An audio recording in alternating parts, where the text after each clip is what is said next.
I've now put this through the paces for a few weeks, and looking, and I'm happy to provide a little input on this Gmark Mini 2-channel, audio device. And I guess what I want to say to start this out is that if you are somebody that doesn't have a lot of money or don't want to spend a lot of money, and you're looking at getting into or dabbling with XLR type microphones, especially ones that need phantom power and that sort of thing, this is a fabulous device at its current price, and it's even been lowered recently.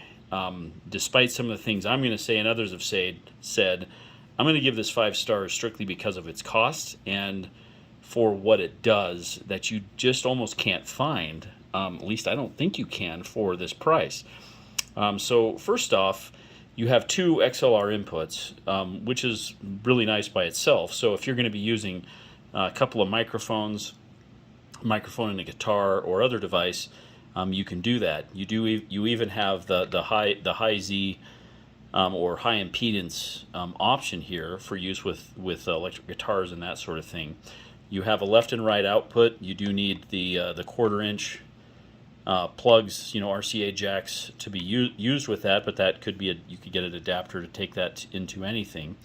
And then down here on the main part of the device, want to just explain what I've learned about it, because I don't think it's very clear in the instructions you get. And so I've done some tinkering with this. A couple of things that are important. First off, you have 48-volt phantom power with this button here. Right now I have a dynamic microphone connected to it, so I don't need that, but that works fine. I have tested it with a condenser mic that I have, and it works great.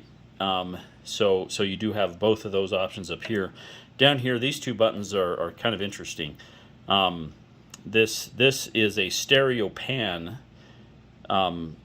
and what this really means, according to my testing, is that when it's up, and you're only seeing, I don't know if you can kind of see that, and you're only seeing the gray, that essentially means that you're recording in mono.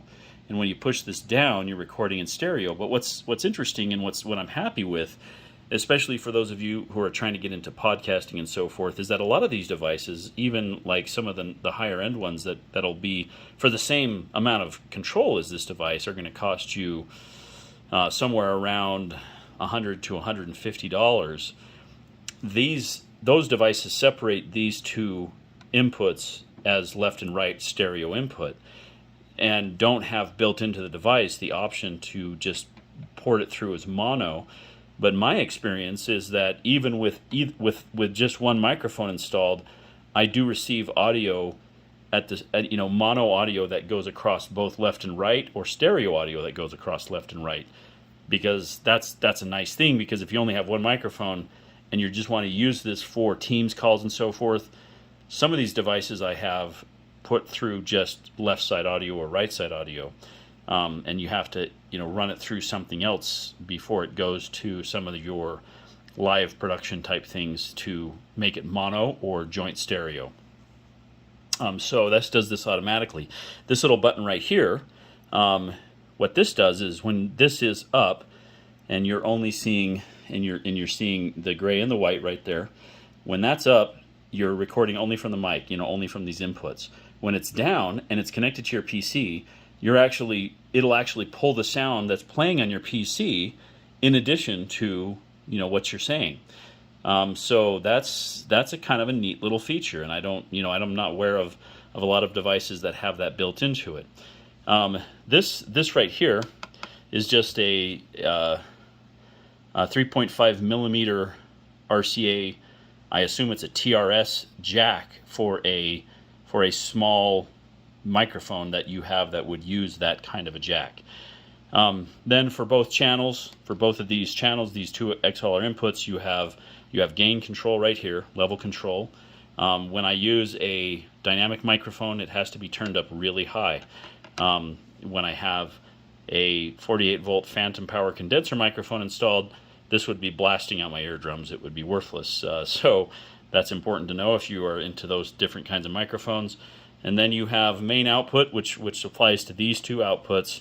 And then you have your phones, which this is a live or full-time monitoring headphone jack. I think that's important to know.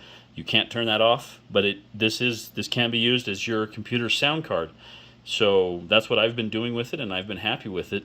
This is being used on a sort of a home office computer, and honestly, it's great.